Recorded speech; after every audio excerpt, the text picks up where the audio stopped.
बताना चाहता हूँ। बाबा साहब अम्बेडकर जी इसी तरह से एक सभा में संबोधित कर रहे थे और बाबा साहब के सभा में सभी जाति धर्म के लोग बैठे थे। शेड्यूल कास्ट के थे, शेड्यूल ट्राइब के थे, आदिवासी थे, ओबीसी के लोग बैठे हुए थे, ब्राह्मण भी बैठे हुए थे। तो बाबा साहब के मंच पे सभी जाति धर्म के लोग बैठे हुए थे। तो बाबा साहब ने समाज को उद्देश्य करके बताया कि देखो सभी लोग बैठे हुए हैं, और बाबा साहब ने समाज से कहा कि इसी तरह अगर शेड्यूल कास्ट के लोग, एससी, एसटी, ओबीसी, माइनॉरिटी, मुस्लिम, सिख, अगर हम सभी लोग एक हो जाएं तो ये जो ब्राह्मण यहाँ पर बैठे हैं ना, ये जो ब्राह्मण यहाँ हमारे बगल में जो बैठे हैं, इनके लोग आपके पैर की जूती के फीते खोलने में गर्व महसूस कर सकते हैं। इतना बड़ा काम हो सकता है।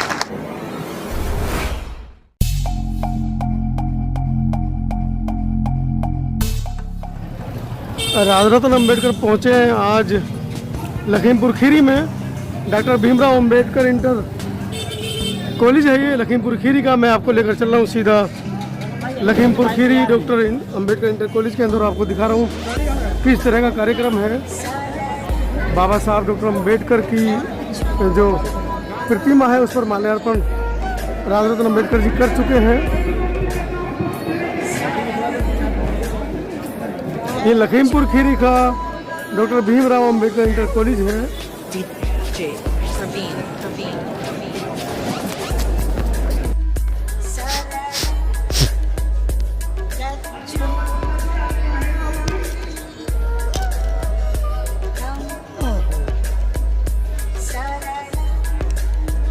लखीमपुर खीरी के डॉक्टर अम्बेडकर कॉलेज के परिसर में मैं हूँ इस समय, और आपको दिखा रहा हूँ कितना विशाल परिसर है। और बाबा साहब के पौत्र यहाँ पहुँच चुके हैं और आपको मैं लेकर चल रहा हूँ सीधा मंच की तरफ। लेकिन इससे पहले मैं दिखा दूँ आपको कि doctor Bhimrao Ambedkar inter college आता है दीपो भवन। लखीमपुर खीरी का जो एक कॉलेज है अपने आप में आज एक ऐतिहासिक परिदृश्य दिख रहा है। और सीधा मंच की तरफ लेकर चल रहा हूँ मैं आपको, जहाँ पर राजरत्न अम्बेडकर जी पहुँच चुके हैं।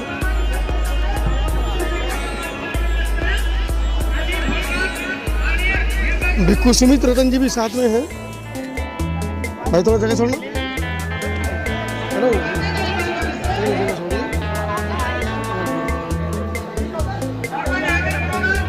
भिक्खू सुमित रतन जी, बाबा साहब के पौत्र, सभी लोग यहाँ पहुँच चुके हैं। आप देखिएगा, मैं लाइव टेलीकास्ट आपको दिखा रहा हूँ।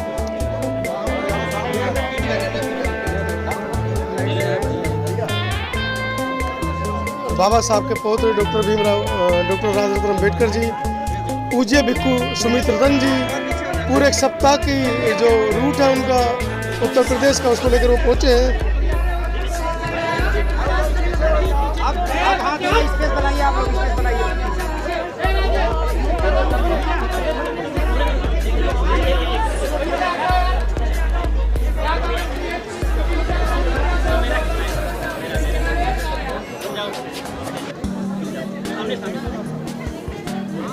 मैं आपको दिखा रहा हूँ दीवानगी बाबा साहब के अनुयायियों की। लखीमपुर खीरी में आज से पहले शायद इतना बहुजन समाज का रस कभी नहीं हुआ होगा जितना आज हुआ है। बाबा साहब के पौत्र को देखने के लिए, उनके साथ सेल्फी खिंचाने के लिए लोग आतुर हैं।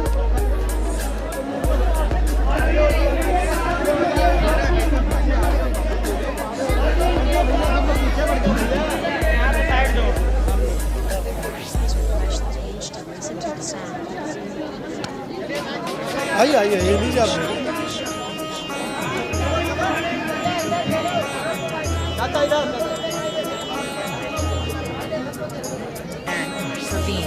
बहुजन समाज पार्टी के पूर्व उत्तर प्रदेश प्रभारी एमपी आजाद साहब भी साथ में हैं।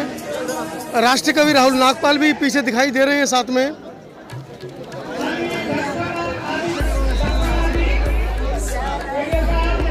बहुत ऐतिहासिक होने वाला है आज का ये दिन।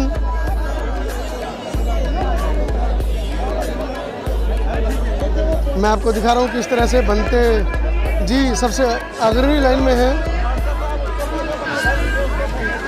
पूरा स्कूल बाबा साहब के प्रपौत्र को देखने के लिए यहाँ पर उमड़ रहा है। आप देखिए पूज्य भिक्खु सुमित रतन जी के साथ बाबा साहब के प्रपौत्र राजरत्न अम्बेडकर जी यहाँ पहुँच चुके हैं। तमाम सामाजिक संगठन, राजनीतिक संगठन के लोग इनको समर्थन देने के लिए यहाँ पहुँचे हैं।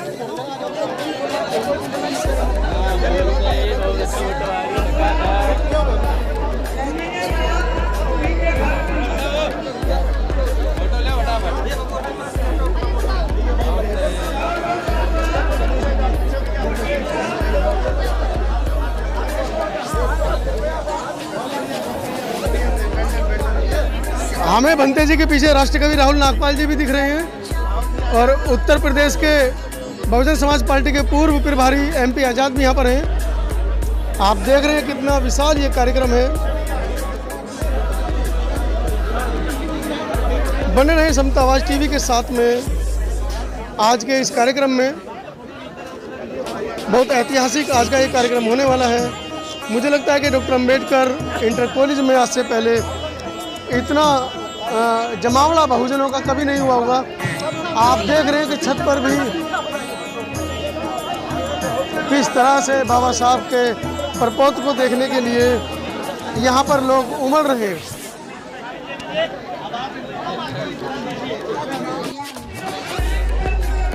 भीम आर्मी के पदाधिकारी भी यहाँ पर पहुँचे हैं। लखीमपुर खीरी की भीम आर्मी की पूरी टीम यहाँ पर मौजूद है। मुझे सरदार जी भीम आर्मी की लखीमपुर खीरी की पूरी टीम यहाँ पर दिख रही है पीछे। बहुत ऐतिहासिक कार्यक्रम आज का होने वाला है ये।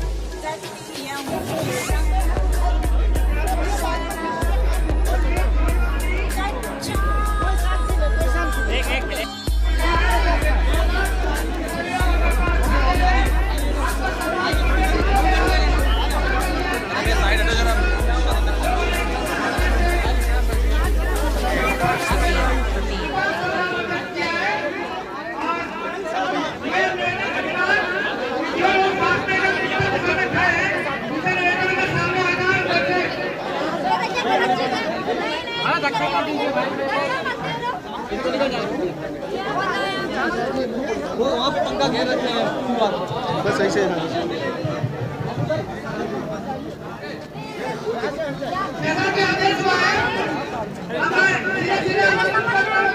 आप सीधे लाइव टेलीकास्ट देख रहे हैं लखीमपुर खीरी उत्तर प्रदेश से। पूरा एक सप्ताह राजरत्न अम्बेडकर जी ने उत्तर प्रदेश के लिए दिया है और पूरा एक सप्ताह वो रहेंगे। डॉक्टर बाबा साहब अम्बेडकर, डॉक्टर बाबा साहब अम्बेडकर, भारतीय संविधान निर्माता, भारतीय संविधान निर्माता, भारतीय संविधान निर्माता। आइए अब हम सभी लोग स्वागत करते हैं, आमंत्रित करते हैं श्रद्धेय राजरत्न अम्बेडकर साहब को।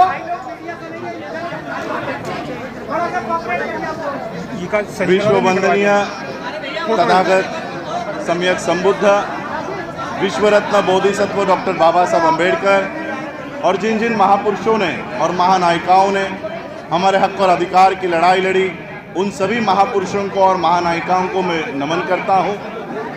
आज के इस बहुजन मैत्री सम्मेलन में उपस्थित बहुजन मैत्री सम्मेलन के प्रणेता भिक्खु भंते सुमित रतन जी, वंदनीय भिक्खुगण और यहाँ पर बहुजन मैत्री सम्मेलन के सभी आयोजक, सभी जो साथी संगठन हैं और यहाँ पर उपस्थित सभी मेरे भाइयों को, बहनों को और माताओं को मेरी ओर से जय भीम। मुझे पता है आप लोगों की भावना है कि मेरे साथ फ़ोटो खींची जाए, मेरे साथ हाथ मिलाया जाए, फूल दिया जाए।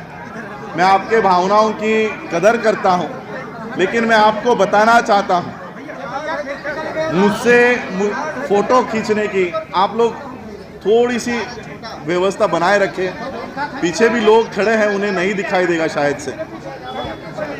आप लोग देखो, समता टीवी का यहाँ पर कैमरा लगा हुआ है। लाइव करने से अच्छा है कि समता टीवी सब्सक्राइब करो और वहाँ से देख लो।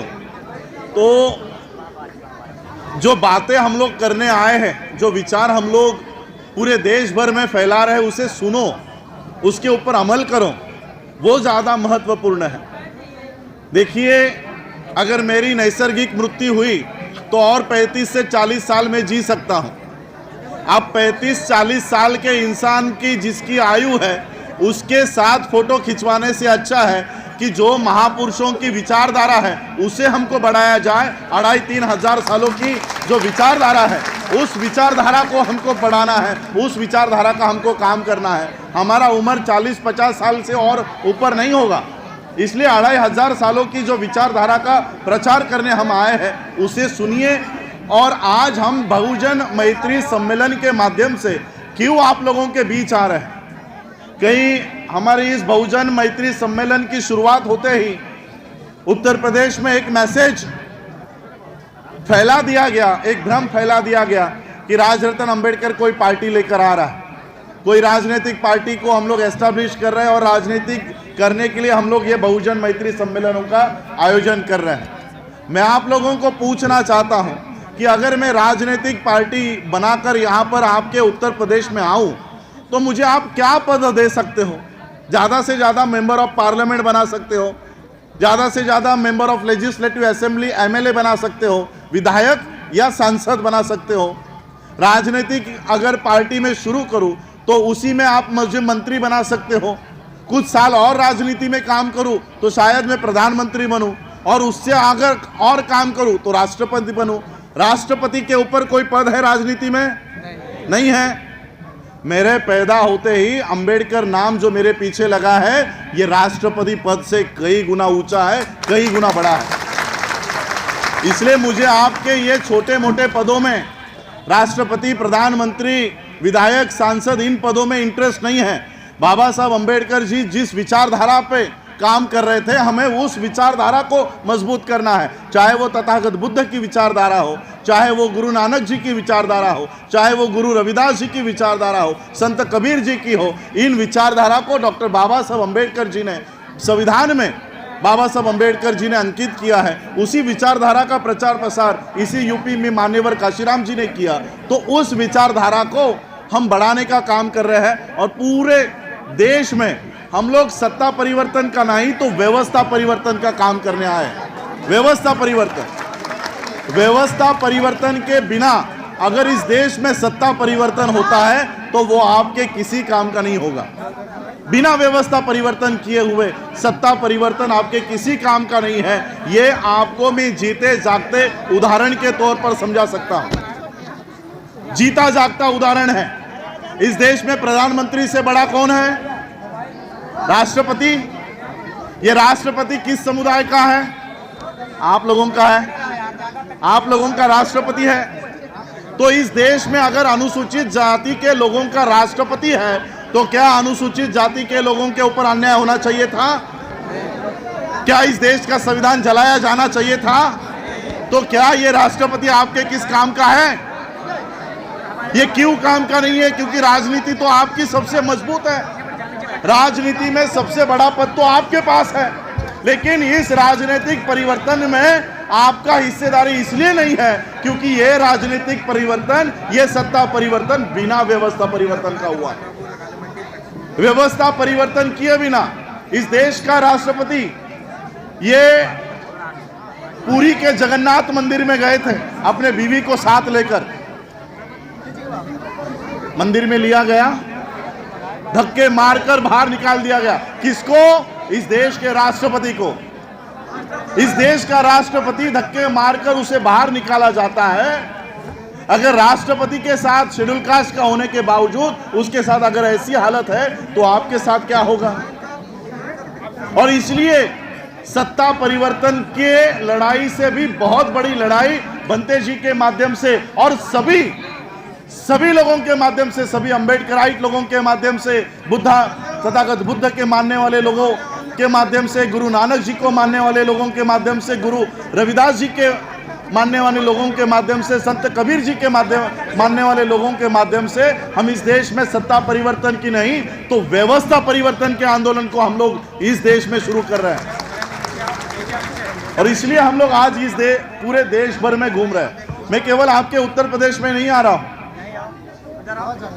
मेरे फेसबुक पे, मेरे पेज पे आप अगर देखें तो पूरे देश भर में मैं जाता हूं, साउथ में जाता हूं, आंध्र में जाता हूं, कर्नाटक में जाता हूं, तेलंगाना में जाता हूं। अभी 2 हफ्ते पहले हम पंजाब में 10 दिन का दौरा करके आए हैं। बंते जी हमारे साथ थे।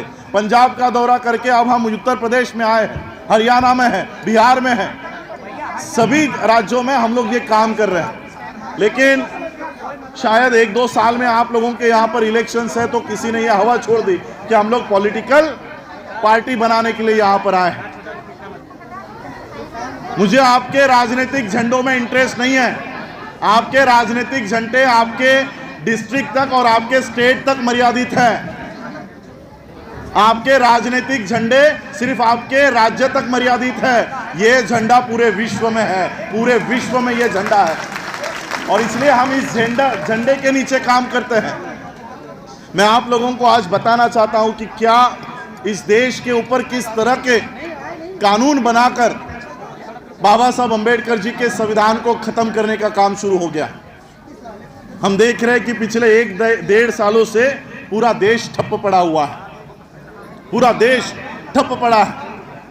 बैंक बंद है, रेलवे बंद है, सभी कार्यालय सरकारी हो या चाहे प्राइवेट हो सभी बंद है, सभी के स्कूल बंद है, सभी के कॉलेज बंद है, सभी के दफ्तर बंद है। लेकिन एक संस्था इस देश में है जो रात के 2-2 बजे तक काम कर रही है और वो है इस देश का संसद। इस देश का संसद 2 बजे तक काम कर रहा है, कानून बना रहा है और ये पिछले लॉकडाउन से लेकर आज तक इन्होंने इतने सारे कानून बनाए कि बाबा साहब का संविधान इन्होंने खत्म कर दिया है।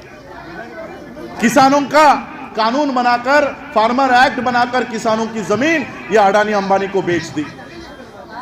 न्यू एजुकेशन पॉलिसी बनाकर अब ये जो आपके स्कूल है, ये कॉलेजों की बिल्डिंग है, इसको ध्वस्त किया जाएगा और यहां पर अडानी अंबानी के स्कूलों को मान्यता दी जाएगी। एजुकेशन खत्म कर रहे हैं, नौकरियां खत्म कर रहे हैं। बीपीसीएल बेच दिया, एचपीसीएल बेच दिया, एयर इंडिया बेच दिया, सारे सरकारी क्षेत्र इन्होंने बेच दिए जहां पर आपके लोग कमाई करके, नौकरी करके अपनी व्यवस्था बड़ी कर रहे थे, वो सारे क्षेत्र उन्होंने बेच दिए। 18 घंटे तक इस देश का प्रधानमंत्री कहता है कि हम 18 घंटे तक काम करते हैं। 18 घंटा काम करने का नतीजा यह है कि आधा देश इन्होंने बेच दिया, आधा देश बेच दिया। ये क्यों खिलाफ है इसके? इस देश का संविधान जलाया जाता है, संसद के सामने जलाया जाता है, लेकिन इस देश का प्रधानमंत्री उसकी निंदा नहीं करता। उसी दौरान जब यह संविधान जलाया गया था, उसी दौरान क्रिकेटर है गौतम गंभीर नाम का, उसकी ये उंगली को फ्रैक्चर हो गया था, तो इस देश का प्रधानमंत्री ट्विटर पे जाके उसको स्वास्थ्य की दुआई दे रहा था। एक तरफ संविधान जलाया जा रहा था और दूसरी तरफ देश का प्रधानमंत्री गौतम गंभीर के उंगली के लिए दुआई दे रहा था कि इसकी उंगली जल्दी ठीक हो जाए। ये क्यों नफरत करते हैं संविधान से? ऐसा क्या है बाबा साहब के संविधान में जो ये लोग संविधान को जलाना चाहते हैं, संविधान को मिटाना चाहते हैं? ऐसा क्या लिख कर गए? और इसलिए मैं आप लोगों को थोड़ी सी तुलनात्मक इसकी चर्चा करना चाहूंगा कि संविधान क्या है और संविधान लागू होने से पहले हम लोग कौन से कानून में थे? मनुस्मृति के कानून में हम लोग जी रहे थे। बाबा साहब अंबेडकर जी ने 26 नवंबर 1949 को संविधान निर्माण करके इस देश को दिया। 26 जनवरी 1950 से संविधान लागू हुआ। उस दिन से मनुस्मृति को खत्म कर दिया बाबा साहब ने। उससे पहले हमारी 25 पीढ़ियां ये मनुस्मृति के कानून में जी रही थी। आज के हमारे युवाओं को शायद मनुस्मृति क्या है इसका अंदाजा नहीं होगा। हमारे बच्चों को पता नहीं होगा कि संविधान हटाया जा रहा है तो इसका क्या महत्व रखता है या इसका क्या परिणाम होने वाला है, ये शायद उन लोगों को पता नहीं है। इसलिए मैं संविधान क्या है और मनुस्मृति क्या थी, ये दोनों भी आप लोगों को बाबा साहब अंबेडकर जी के ऊपर क्या बीती इस मनुस्मृति के कानून में, इस मनुस्मृति के कानून में बाबा साहब पर क्या हुआ करता था और बाबा साहब के संविधान के वजह से हम लोगों के साथ कितना अच्छा बर्ताव होता है, ये बाबा साहब के एक छोटे से घटना के माध्यम से आप लोगों को समझाना चाहता हूं। बाबा साहब अम्बेडकर जब 8वीं कक्षा में पढ़ रहे थे तब उनके पिताजी मिलिट्री में, घर से बहुत दूर उनकी पोस्टिंग थी। बाबा साहब अम्बेडकर जी की छुट्टियां लग गई थी, तो पिता ने सोचा कि बहुत महीने हो गए मैंने अपने बच्चों को नहीं देखा, क्यों ना अपने बच्चों को बुलाया जाए। तो बाबा साहब अम्बेडकर जी के पिताजी ने खत लिखा और खत लिखकर कहा कि अभी आप लोगों की छुट्टियां शुरू हो गई है, एक काम करो मुझे मिलने के लिए आ जाओ।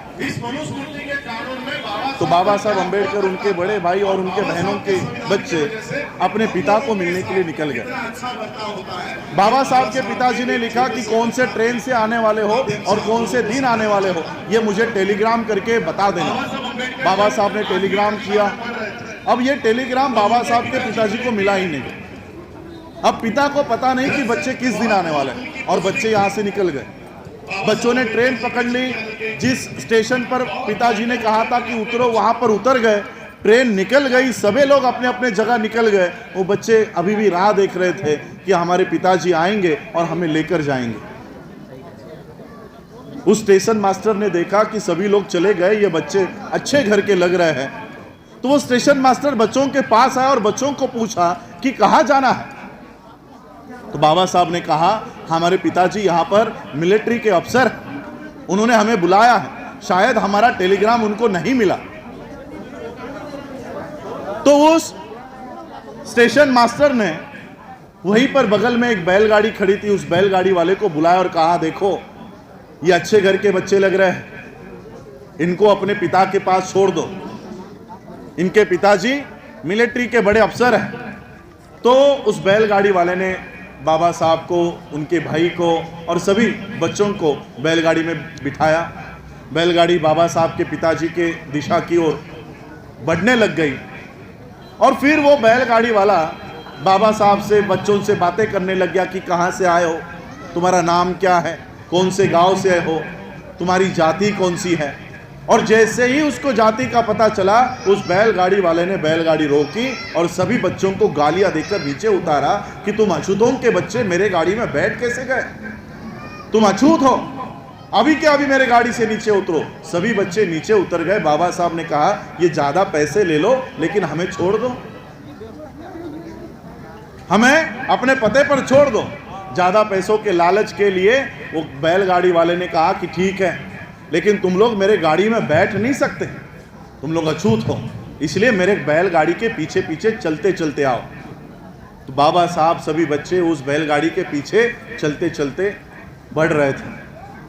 बाबा साहब को कुछ किलोमीटर चलने के बाद प्यास लग गई। बाबा साहब ने कहा कि आपके पास जो पानी है वो पानी मुझे पिलाओ। उस बैलगाड़ी वाले ने कहा कि मैं अपना पानी तुम्हें नहीं पिला सकता, आगे कोई नदी आती है, तालाब आता है तो गाड़ी रोक दूंगा, वहां पर जाकर पानी पी लेना। बहुत देर हो चुकने के बाद कोई नदी, कोई तालाब नहीं आ रहा था, बच्चे प्यास से मरे जा रहे थे। और उतने में उस बैलगाड़ी वाले को कोई पानी दिखा, उसने कहा कि वो देखो वहां पर कुछ पानी पड़ा हुआ है, जाकर पी लो। बाबा साहब, सभी बच्चे वहां पर दौड़ते हुए गए और उन्होंने देखा ये तो कीचड़ है, ये कीचड़ है। बाबा साहब ने वो कीचड़ हटाया और खुद झुककर बाबा साहब अम्बेडकर जी ने वो पानी पिया। सभी बच्चों ने पानी पिया। गंदा पानी पीने पर बाबा साहब को मनुस्मृति के कानून ने मजबूर किया। बाबा साहब अम्बेडकर थोड़ी देर में अपने पिता के पास पहुंचे। अपने बाबा साहब अम्बेडकर जी के पिता ने देखा कि मेरे बच्चों की ये क्या हालत हो गई है, इनके कपड़े इतने मैले कैसे हो गए, मुंह पे मिट्टी कैसे लग गई है। बाबा साहब के पिताजी को अंदेशा हो गया था कि इनके साथ क्या हुआ होगा। बाबा साहब दौड़ते हुए अपने पिता के गले लग गए और रोते रोते बाबा साहब ने पिताजी से पूछा कि हमारे साथ ऐसे क्यों होता है, हमारे साथ ऐसा बर्ताव क्यों किया गया, हमें बैलगाड़ी में क्यों बैठने नहीं दिया गया, हमें पानी पीने का अधिकार क्यों नहीं है। बाबा साहब के पिताजी के पास कोई जवाब नहीं था। बाबा साहब अम्बेडकर जी के पिताजी ने कहा कि इसी व्यवस्था को तुम्हें बदलना है, इसी व्यवस्था को तुम्हें बदलना है।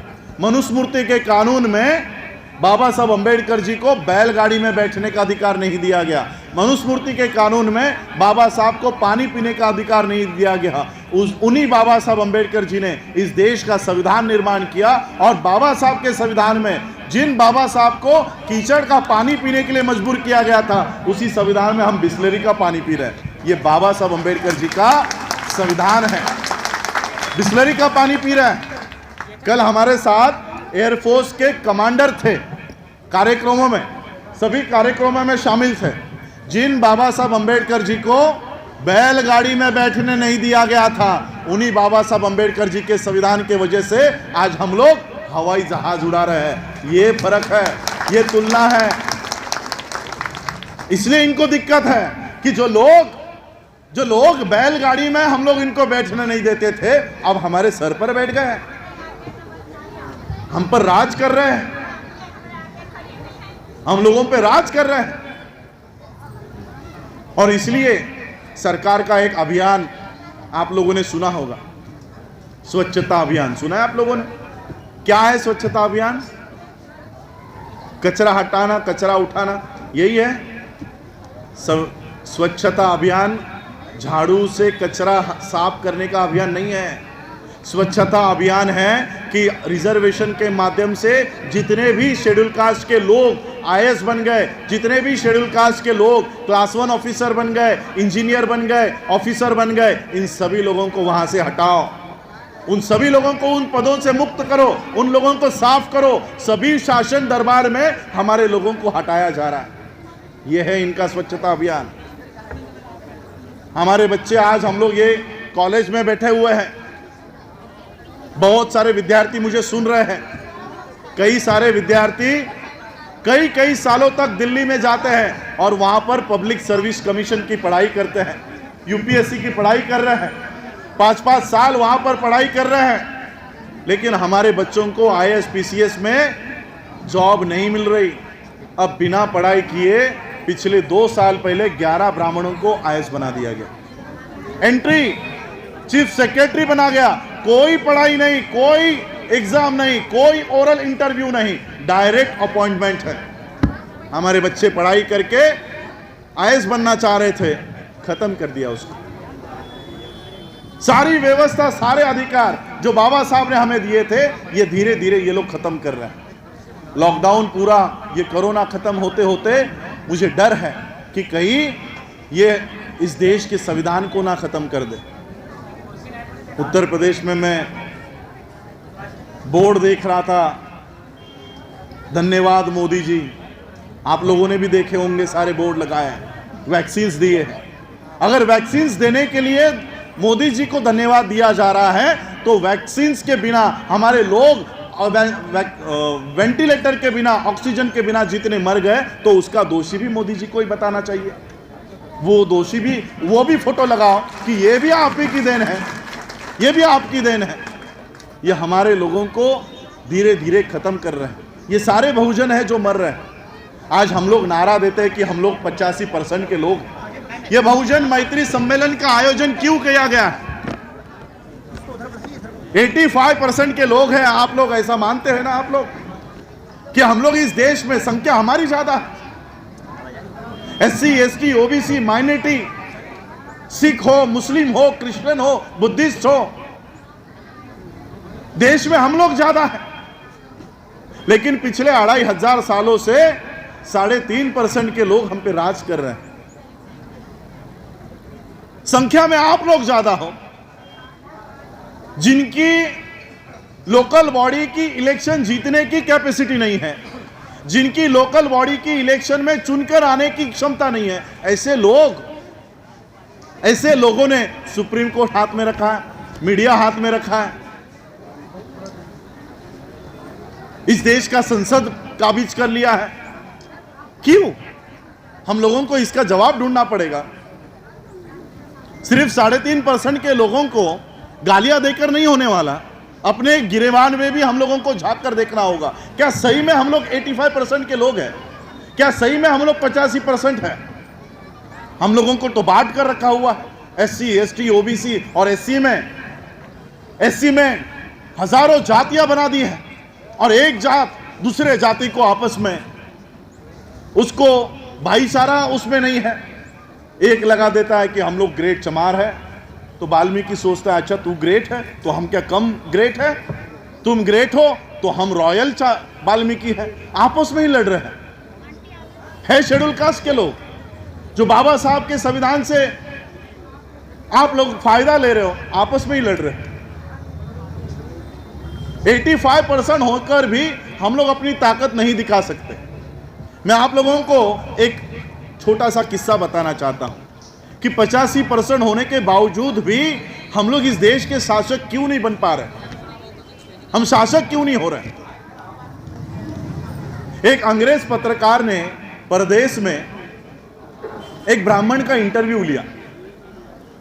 उसने भारत की सारी परिस्थिति का आकलन किया था, इसलिए उस पत्रकार ने उस ब्राह्मण से पूछा कि किसी भी देश में जो गुलाम होते हैं, गुलाम लोग होते हैं, वो कभी ना कभी गुलामी के खिलाफ आवाज उठाते हैं और अपनी मुक्तता वो उस गुलामी से कर लेते हैं।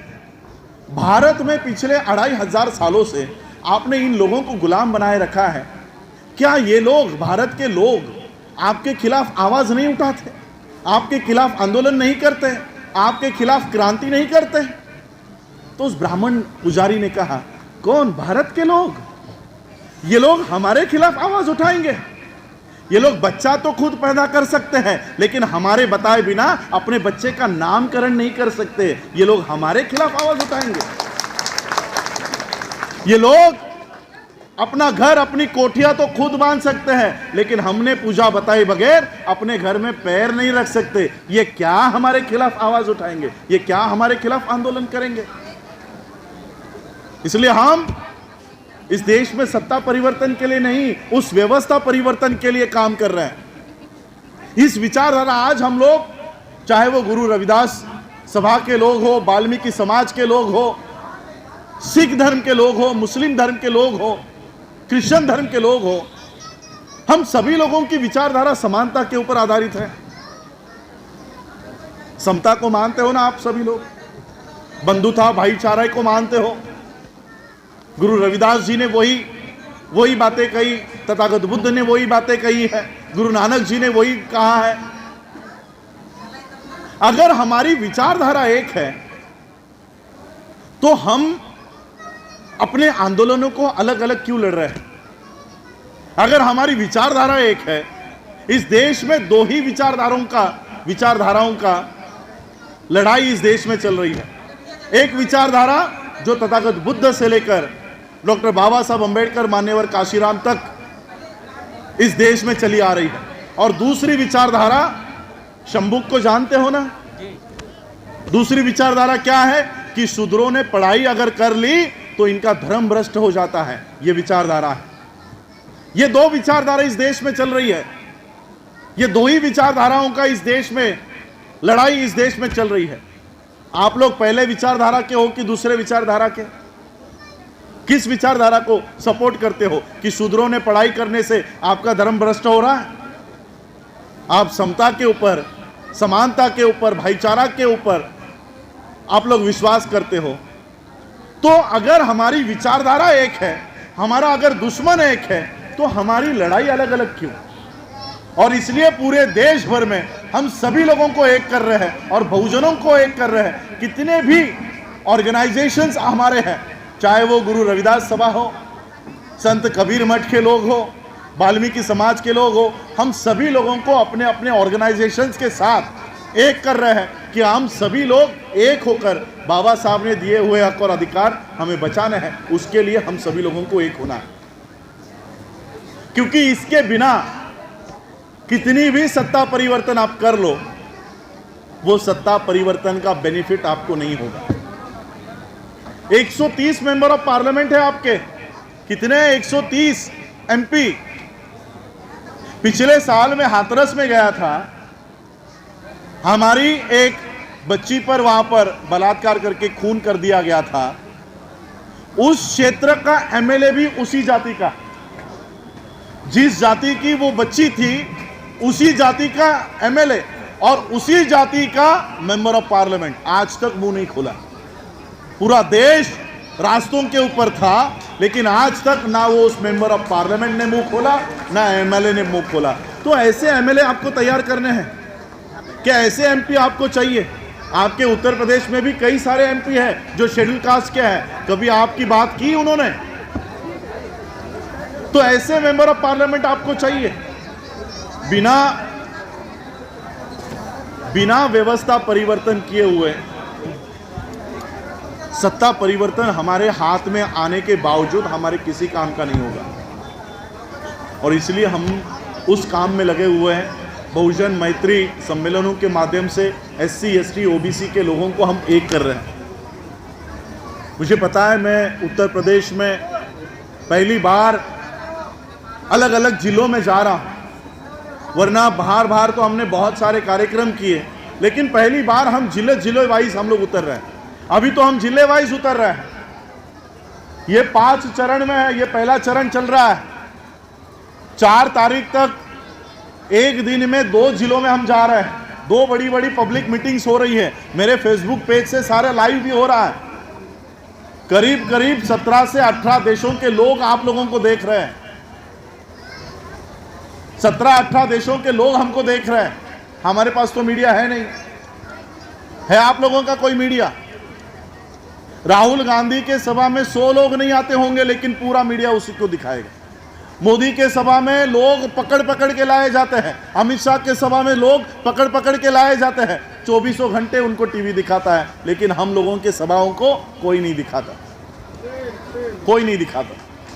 और इसलिए हमारा सोशल मीडिया और हमारे जो बहुजनों के न्यूज़ चैनल है, इसी के माध्यम से हम अपनी बात पूरे देश विदेश में लेकर जा रहे हैं, पूरे देश विदेशों में लेकर जा रहे हैं। और इसलिए मैं ये आप लोगों को बताना चाहूँगा कि ये कोई पहला और आखिरी चरण नहीं है। 5 चरण में हम पूरे उत्तर प्रदेश में जा रहे हैं। और अभी तो सिर्फ हम जिले में जा रहे हैं, इसके बाद तहसीलों में भी जाएंगे, आप लोगों के गांव तक आएंगे। अरे तथागत बुद्ध के पास तो कोई गाड़ियाँ नहीं थी, तथागत बुद्ध के पास कोई वाहन नहीं था। आज वो धम्म आधे विश्व में गया है। हमारे पास तो गाड़ियां हैं, सब कुछ है। और मैं आप लोगों को यह भी बताना चाहूंगा कि लोगों ने तथागत बुद्ध को भी नहीं छोड़ा था, उनकी भी बदनामी करने वाले लोग थे, तो हमें भी नहीं छोड़ा जाएगा। मुझे बहुत सारे मैसेज आते हैं कि सर देखिए आपके लिए इसने ये लिख दिया, आपके लिए उसने ये लिख दिया। मैंने कहा उनका वो काम है, वो कर रहे हैं, हमको हमारा काम करना है। हमारे रास्तों से हमें नहीं भटकना है, हमारे रास्तों से नहीं भटकना है। लोगों ने बाबा साहब तक को नहीं छोड़ा है, मान्यवर काशीराम तक को नहीं छोड़ा, तो हमें छोड़ेंगे? आपको लगता है हमें छोड़ेंगे? तो हम इस तैयारी से ही उतरे हैं। हम इस तैयारी से उतरे कि सभी तरह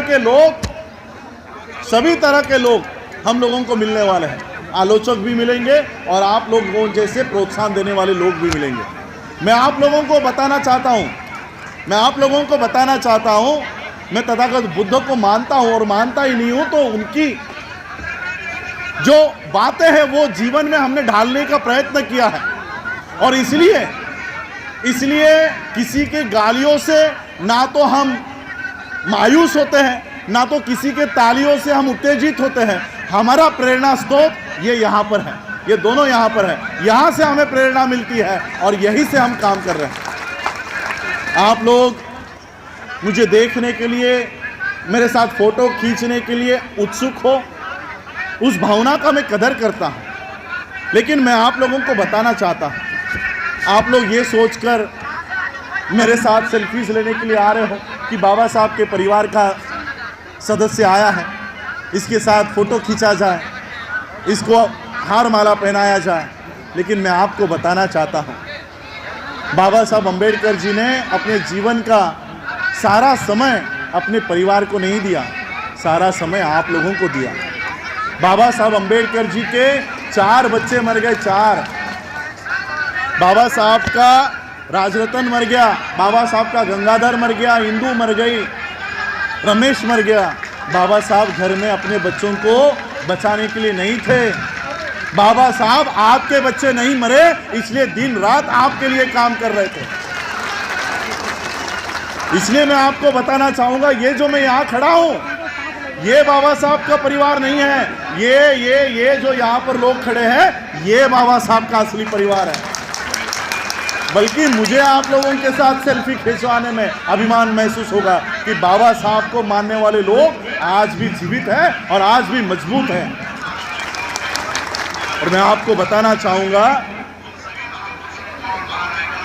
कि इस देश में हर वो व्यक्ति जो बाबा साहब के विचारों पे चलता है, वो बाबा साहब का वंशज है, वो बाबा साहब का खून है। और इसलिए बाबा साहब अंबेडकर जी के इस मिशन को हमें आगे बढ़ाना है। बाबा साहब अंबेडकर जी ने अंतिम समय में युवाओं से बहुत बड़ी इच्छा व्यक्त की थी कि ये युवा, ये जो आज यहाँ पर खड़े हैं स्कूल कॉलेज में, ये युवा आगे आएगा और मेरा काम करेगा, मेरा मूवमेंट चलाएगा। आपके उत्तर प्रदेश में बाबा साहब यहाँ पर रोकर गए। 18 मार्च 1956 को आगरा में बाबा साहब अंबेडकर जी ने अपने जीवन की व्यथा आप लोगों को बताई। बाबा साहब ने क्या कहा पता है आपको? बाबा साहब ने कहा कि मेरे आंदोलन के वजह से आप लोग पढ़ लिख गए, मेरे आंदोलन के वजह से आप लोगों को डिग्रियां मिली, मेरे आंदोलन के वजह से आप लोगों को नौकरियां मिली। और आज जब मेरा आंदोलन चलाने की बारी आई है, तो आप लोग अपने घरों में जाकर शादियां करके अपने संसार में व्यस्त हो गए। अब जब मेरे मूवमेंट चलाने की बारी आ रही है, तो अपने अपने घरों में जाकर बैठ गए। बाबा साहब अंबेडकर जी ने 18 मार्च 1956 को इसी उत्तर प्रदेश के धरती पर हमें एक उपाधि दी है। क्या उपाधि दी पता है? हम लोगों को, पढ़े लिखे लोगों को क्या कहकर गए पता है बाबा साहब? ये धोखेबाज है। मेरे आंदोलन के वजह से पढ़ लिख गए, नौकरी ले ली, शादी कर ली, बच्चे पैदा किए, मेरा आंदोलन चलाने के लिए आगे नहीं आ रहे, ये धोखेबाज है, ये धोखेबाज है। मेरा MBA फाइनेंस 83% से पास आउट हुआ हूं। जापान के मल्टीनेशनल बैंक में असिस्टेंट मैनेजर की उस समय मुझे नौकरी प्राप्त हुई। 8 लाख रुपए का सालाना पैकेज 2010 साल का। आज 2021 है।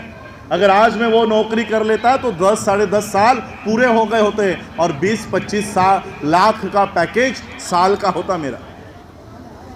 लेकिन बाबा साहब के इस लाइन के वजह से मैंने उस नौकरी का स्वीकार नहीं किया। मैं नहीं चाहता था कि मेरा उल्लेख भी धोखेबाज के लिस्ट में हो, इसलिए मैं बाबा साहब के इस एजुकेशन सिस्टम का बेनिफिट लेकर मैं नौकरी नहीं कर रहा हूं, मेरे समाज को जागृत करने का काम कर रहा हूं, समाज को जागृत करने का काम कर रहा हूं।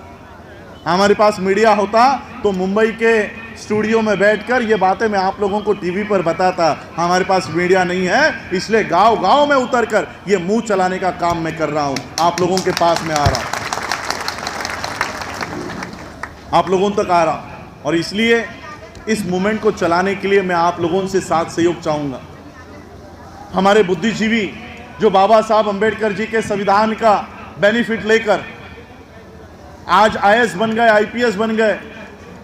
कुछ लोग ऐसे भी हैं हमारे समाज में बनते जी, जो ये कहते हैं कि हमने आरक्षण का कोई बेनिफिट नहीं लिया, हम अपने बलबूते पर बने हैं। ऐसे भी लोग हैं, वो अपने बलबूते पर बने हैं। वो कभी एजुकेशन का, बाबा साहब अंबेडकर जी के रिजर्वेशन का उन्होंने बेनिफिट नहीं लिया। वो अपने बलबूते पर डॉक्टर बने, इंजीनियर बने, IAS बने, PCS बने। मैं ऐसे लोगों को पूछना चाहता हूं, आज जो डॉक्टर बने हैं, जिन्होंने जो ये कहते हैं कि हमने बाबा साहब का कोई योगदान हमारे विकास में नहीं है, मैं ऐसे लोगों को पूछना चाहता हूं, आपके पिताजी, आपके माताजी कितने पढ़े?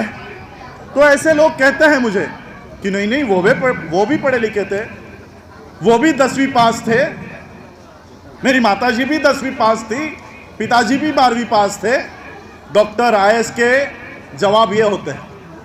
फिर मैं उनको पूछता हूं कि आपके दादा दादी कितने पढ़े? नहीं, बोले वो भी पहली दूसरी कक्षा तक पढ़े थे। बोला ठीक है, आपके परदादा परदादी कितने पढ़े थे? मतलब नहीं, वो नहीं पढ़े थे। मैंने उनको पूछा कि आपके दादा परदादा नहीं पढ़े, परदादी नहीं पढ़ी, और आप आईएएस बन गए तो आप में वो बुद्धि थी और आपके दादा परदादा में बुद्धि नहीं थी, ऐसा कुछ है क्या?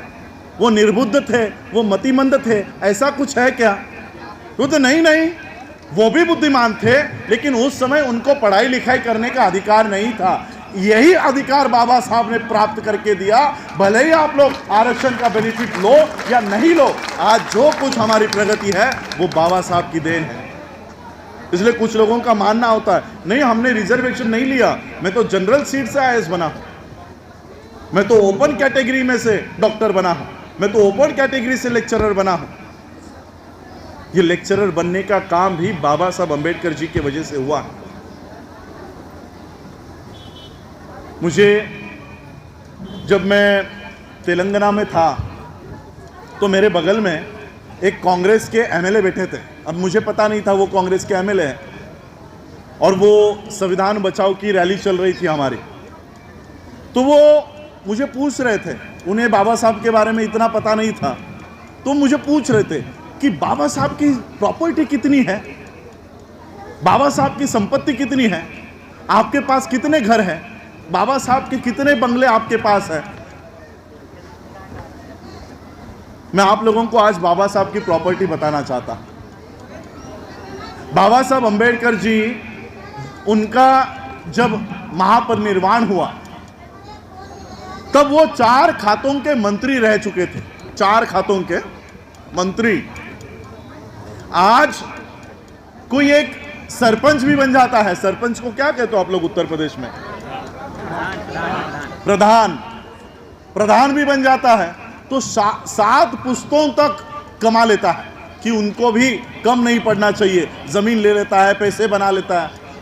बाबा साहब तो मंत्री थे, तो कितना कमा लेना चाहिए था। जब बाबा साहब का महापरिनिर्वाण हुआ तब उनके बैंक के खाते में 15,000 रुपए थे। कितने? 15,000। 4 खातों के मंत्री के खाते में 15,000। आजकल तो हमारे घोटाले 4,500 करोड़, 5,000 करोड़, 1 लाख करोड़, इतने के घोटाले निकलते हैं। बाबा साहब अंबेडकर जी के बैंक खाते में 15,000 रुपए। तो बाबा साहब की संपत्ति क्या है? कहाँ गई बाबा साहब की संपत्ति? क्या है बाबा साहब की स्टेट? क्या है बाबा साहब की प्रॉपर्टी? आज आप लोगों को बाबा साहब की प्रॉपर्टी डिस्क्लोज करना चाहता हूं। आज इस समाज में जितने भी आईएएस बने, आईपीएस बने, डॉक्टर बने, इंजीनियर बने, लॉयर बने, प्रोफेसर बने, ये है बाबा साहब की प्रॉपर्टी। यह है बाबा साहब की प्रॉपर्टी। और इस प्रॉपर्टी से मैं अपना हिस्सा लेने के लिए आया हूं, अपना हिस्सा लेने के लिए आया हूं कि अपना साथ सहयोग दीजिए। ये मूवमेंट चलाने के लिए अगर आप बुद्धि दे सकते हो तो अपनी बुद्धि दीजिए, समय दे सकते हो तो समय दीजिए, और अगर ये दोनों नहीं दे सकते तो हमें चलने के लिए जो रिसोर्सेज चाहिए वो रिसोर्सेज दीजिए, जो साधन चाहिए वो साधन दीजिए। हमारे यहाँ पर एक बैंक है, सारस्वत कोऑपरेटिव बैंक। सारस्वत हमारे यहाँ पर ब्राह्मणों में ये लगाया जाता है, आपके यहाँ पर है कि नहीं पता नहीं। तो वो बैंक पूरी तरह से आरएसएस की बैंक है। मुझे वहाँ पर एक आदमी ने बताया कि किस तरह से आरएसएस काम करता है। उस बैंक में 25 कर्मचारी काम करते हैं, 25 कर्मचारी। उन 25 कर्मचारी में से एक आदमी कभी भी काम पर नहीं आता है, कभी काम पर नहीं आता, और वो 24 लोग मिलके उस 25वें आदमी का सारा काम कर देते हैं, और उसे भी पगार उस बैंक में से निकलती रहती है। वो 24 लोग ये सोचकर उस आदमी को मदद करते हैं कि ये हमारी विचारधारा फैलाने के लिए दिन रात काम कर रहा है, इसलिए इसे मदद किया जाए, और सभी 24 लोग उसके पीछे खड़े हो जाते हैं। और इस तरह वो अपने एक एक आदमी गली गली में छोड़ रहे हैं। कोई काम नहीं कर रहे लेकिन सैलरी शुरू है। कोई उसकी कंप्लेंट नहीं करेगा, कोई उसके बारे में बुरा भला नहीं करेगा, सभी लोग उसके लिए प्रोत्साहन देने का काम करेंगे। और हमारे यहाँ पर एक संगठन में पद नहीं मिला तो हम दूसरा संगठन बना लेते हैं, और हम काम क्या करते हैं, पहले संगठन को गाली देने का काम कर देते हैं। बस यही हम कर रहे हैं। और इसलिए हमें इस तरह का काम करने के बजाय जो लोग राजनीति करना चाहते हैं हमें उनको सपोर्ट करना चाहिए, जो लोग धर्म की मूवमेंट चला रहे हैं हमें उन्हें सपोर्ट करना चाहिए, जो लोग समाज की मूवमेंट कर रहे हैं उन्हें सपोर्ट करना चाहिए, जो लोग आर्थिक मूवमेंट कर रहे हैं हमें उन्हें सपोर्ट करना चाहिए, लेकिन किसी ना किसी तरह हमारे समाज के लोगों को आगे आगे पुश करना चाहिए। एक दूसरे की बुराई करना बंद कर दो, एक दूसरे की निंदा करना बंद कर दो। हमारे ऑर्गेनाइजेशन में काम नहीं कर रहा है तो वो आरएसएस का ये टैग लगा देते हैं हम लोग, और इस तरह से हमारे बहुजन नेताओं को कमज़ोर करने का काम हम कर रहे हैं। और इसलिए हम चाहते हैं कि सभी लोग इस देश में SC ST OBC माइनॉरिटी सभी लोग एक होकर बाबा साहब ने दिए हुए संविधान को बचाने का काम हमें करना। मैं बाबा साहब का एक किस्सा आपको बताना चाहता हूँ।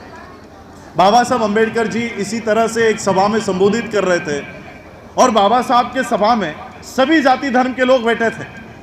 शेड्यूल कास्ट के थे, शेड्यूल ट्राइब के थे, आदिवासी थे, OBC के लोग बैठे हुए थे, ब्राह्मण भी बैठे हुए थे। तो बाबा साहब के मंच पे सभी जाति धर्म के लोग बैठे हुए थे। तो बाबा साहब ने समाज को उद्देश्य करके बताया कि देखो सभी लोग बैठे हुए हैं, और बाबा साहब ने समाज से कहा कि इसी तरह अगर शेड्यूल कास्ट के लोग SC ST OBC माइनॉरिटी मुस्लिम सिख अगर हम सभी लोग एक हो जाएं तो ये जो ब्राह्मण यहाँ पर बैठे हैं ना, ये जो ब्राह्मण यहाँ हमारे बगल में जो बैठे हैं, इनके लोग आपके पैर की जूती के फीते खोलने में गर्व महसूस कर सकते हैं। इतना बड़ा काम हो सकता है, इतना बड़ा काम हो सकता है। और इसलिए हम लोगों को बाबा साहब अम्बेडकर जी का ये कारवा बढ़ाना है। बाबा साहब को एक जाति तक सीमित मत रखो, अपने आप को एक जाति तक सीमित मत रखो।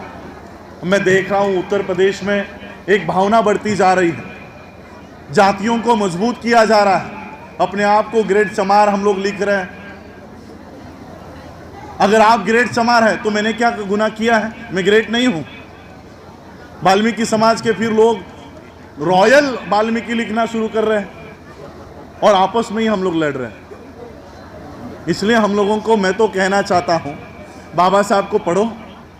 बाबा साहब के वॉल्यूम 18 में बाबा साहब ने लिखा है, इस जातियों में अगर आप लोग बटे रहोगे, उत्तर प्रदेश तक ही सीमित रहोगे, अपने गलियों में ही सीमित रहोगे, जातियों के संगठन बनाओगे तो गली के बाहर नहीं जा सकते हो। इसलिए बाबा साहब अम्बेडकर जी ने देखा कि हम लोगों को जातियों से बाहर निकालने वाला अगर कोई मार्ग है तो वो तथागत बुद्ध का मार्ग है। बाबा साहब अम्बेडकर जी ने बौद्ध धर्म की दीक्षा ले ली। बाबा साहब अम्बेडकर जी ने 18वें वॉल्यूम में लिखा है कि इस देश में अगर कोई आपको न्याय नहीं दे पाया तो तथागत बुद्ध के पास जाओ, पूरा विश्व तुम्हारे समर्थन में खड़ा हो जाएगा। पूरा विश्व जातियों के लेबर लेकर चले तो सिर्फ उत्तर प्रदेश में सीमित रह जाओगे। बाबा साहब अम्बेडकर जी के बताए हुए मार्ग पर चलो, पूरा विश्व आपके समर्थन में खड़ा हो जाएगा। इतना काम बाबा साहब करके गए। मैं यूनाइटेड नेशन के कॉन्फ्रेंसेस में गया था 2019 को। 125 देशों के लोग वहाँ पर थे, और जब हम लोग लंच ब्रेक में सभी लोगों से जान पहचान कर रहे थे तो चाइना के लोग हमारे सामने आ गए और उन्होंने हमसे सवाल किया, विच कंट्री, कौन से देश से आए हो? तो हमने कहा इंडिया। वो चाइना के लोगों ने क्या जवाब दिया पता है? चाइना के लोगों ने कहा, ओह अम्बेडकर इंडिया। आज भी इस देश को मोदी का या गांधी के भारत के नाम से नहीं तो अम्बेडकर के भारत के नाम से जाना जाता है पूरे विश्व में। आप कभी मेरे फेसबुक पेज पे मेरे पुराने वीडियोस देखो। ऑस्ट्रेलिया में जब मैं था तब वहाँ पर एक कोर्ट में गया था, कोर्ट में, मूट कोर्ट। उस कोर्ट में लॉयर्स की ट्रेनिंग होती है, लॉयर्स को पढ़ाया जाता है। जो लोग जज बनने वाले हैं उसको, उन लोगों को पढ़ाया जाता है। और उस कोर्ट रूम में बाबा साहब अम्बेडकर जी की मूर्ति रखी हुई है। बाबा साहब के स्टैचू के सामने वहाँ के लॉयर्स पढ़ाई करते हैं, लॉयर्स पढ़ाई कर रहे हैं बाबा साहब को साक्षी मानकर। बाबा साहब के डिबेट्स पढ़ रहे हैं वो लोग। पूरा विश्व बाबा साहब को मान रहा है। चाइना में वेटिंग फॉर वीज़ा, जो बाबा साहब की आत्मचरित्र है, वो वेटिंग फॉर वीज़ा चाइना के सिलेबस में सिखाया जाता है। लेकिन जिस देश में बाबा साहब ने काम किया, जिस देश को बाबा साहब ने रिप्रेजेंट किया, जिस देश में बाबा साहब का जन्म हुआ उसी देश में हम बाबा साहब की मूर्तियों को तोड़ते रहते हैं, उसी देश में हम बाबा साहब के संविधान को जलाते हैं। नेल्सन मंडेला ने साउथ अफ्रीका में उस समय कहा कि बाबा साहब अंबेडकर जी के संविधान को प्रेरणा मानकर वो अपने देश का संविधान निर्माण कर रहे थे। साउथ अफ्रीका जैसा देश।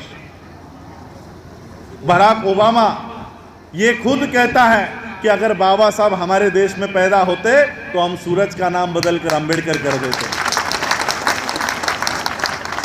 पूरा विश्व बाबा साहब को गौरव करता है और हमारे देश में हम बाबा साहब को अपमानित कर रहे हैं।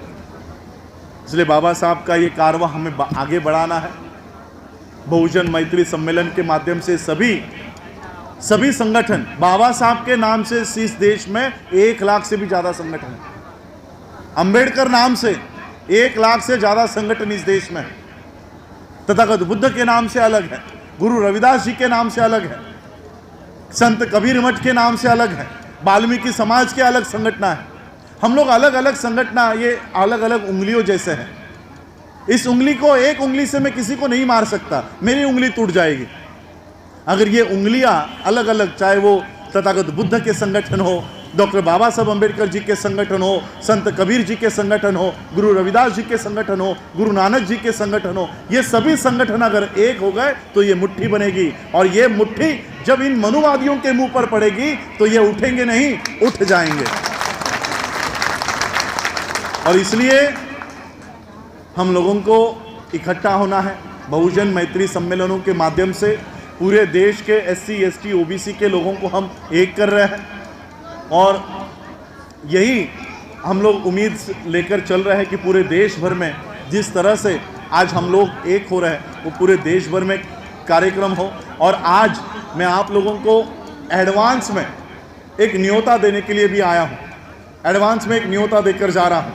2025 में अशोका विजयादशमी जिस तारीख को आने वाली है, उस तारीख को हम 5 करोड़ के संख्या में बौद्ध धर्म के दीक्षा का कार्यक्रम करने जा रहे हैं। आज 2021 है, 4.5 साल इसी तरह से हम पूरे देश भर में फील्ड वर्क करेंगे, घर घर जाएंगे, गांव गांव जाएंगे, तहसीलों में जाएंगे, जिलों में जाएंगे, हर स्टेट में जाएंगे और 5 करोड़ के संख्या में बौद्ध धर्म के दीक्षा का कार्यक्रम 2025 में करने जा रहे हैं। आप लोग आपके पूरे परिवार के साथ वहां पर आप लोगों को आना है, आप लोग आमंत्रित हैं। इसलिए आज आप लोगों ने मुझे बुलाया, इतने सारे फूल दिए, मैं आपके भावनाओं की कदर करता हूं, आदर करता हूं और इसी विचार से आप लोगों के फूलों का स्वीकार करता हूं कि ये जो सत्कार है ये मेरा नहीं है। ये सत्कार मेरे शरीर में जो बाबा साहब का खून दौड़ रहा है, ये उस खून का सत्कार है। ये समझकर मैं इन फूलों का स्वीकार करता हूं, आपके स्वागत का स्वीकार करता हूं। आप लोग मुझे इस आंदोलन के लिए सहकार्य करेंगे, आप लोग मुझे इस आंदोलन के लिए मदद करेंगे, चाहे वो शारीरिक रूप से हो, आंदोलन में जुड़कर हो, आप लोगों की बुद्धि के माध्यम से हो, आपके साधनों के माध्यम से हो। देखिए आज सुबह हम चले हैं और पता नहीं कितने दिन चलना है। संत कबीर मठ के लोगों ने हमें खाना खिला दिया, तो सुबह का खाना खाकर हमें और ताकत मिली। तो अभी जहां से हम कार्यक्रम करके आए हैं, गुरु नानक सभा के लोगों ने उनका हॉल हमें दे दिया। तो हमें जरूरी नहीं आपका पैसा ही चाहिए, आपके पास जो साधन है, वक्त दे सकते हो तो वक्त दे दो, मनुष्य बल देना चाहते हो तो मनुष्य बल दे दो, बुद्धि देना चाहते हो तो बुद्धि दे दो। तो इस तरह से जो भी सहकार्य आप लोग हमें इस मूवमेंट में करना चाहो, उस तरह से हमें ये मूवमेंट में साथ सहयोग करो। तथागत बुद्ध ने जिस तरह से यह आंदोलन चलाया था, जिस तरह से हमारे महापुरुषों ने यह आंदोलन चलाया था, जिस तरह से डॉक्टर बाबा साहब अंबेडकर जी ने आंदोलन चलाया, मान्यवर काशीराम जी ने आंदोलन चलाया, उस तरह से हम ये आंदोलन चला रहे हैं। बाबा साहब अंबेडकर जी ने एक ब्रेड के टुकड़े पर, एक ब्रेड का टुकड़ा, लंदन में जब बाबा साहब पढ़ाई कर रहे थे तो एक ब्रेड का टुकड़ा दिया जाता था। उस एक ब्रेड के टुकड़े पर इतनी बड़ी क्रांति कर ली कि आज हमारे घर में पंच पकवान बन रहे हैं। ये बाबा साहब अम्बेडकर जी के आंदोलन की देन है, आंदोलन की देन है।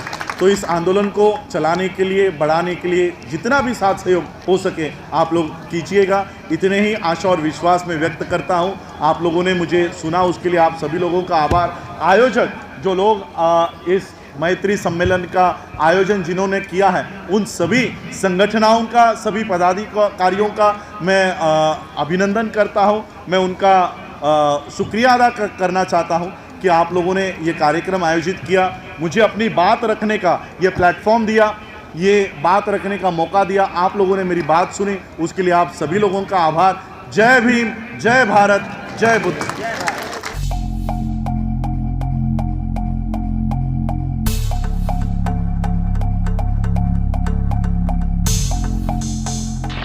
सब्सक्राइब करें आपके अपने चैनल समता आवाज़ टीवी को, बेल आइकन दबाना ना भूलें।